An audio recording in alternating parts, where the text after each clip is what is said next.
حق خروج از کشور زنان متأهل خیلی چیز خنده‌دار گریه داریه. یعنی تو نه شاکی خصوصی داری، نه متهم به قتل و تجاوزی، نه در کشور اخلالی ایجاد کردی، نه دلاری بردی پایین، نه حرفی زدی، ولی به صورت پیشفرض ممنوع الخروجی. یعنی باید به یکی دیگه بگی بیا بریم یه امضا بده که من بتونم از کشور خارج بشم. باید حواست باشه یه وقت به شوهرت نگی بالای چشت ابروه که اگه کاپیتان تیم ملی هستی ممنوع الخروجت نکنه.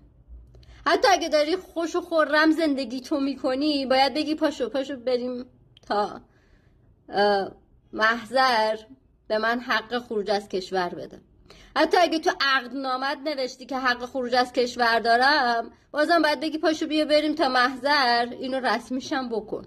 حتی اگه داری خارج از کشور با شوهرت زندگی میکنی باید بگی بیا برو تو سامانه میخک ثبت کن که من دوباره بتونم پاسپورتمو تمدید کنم، وگرنه در کشوری بیگانه بدون اوراق هویتی خواهی ماند.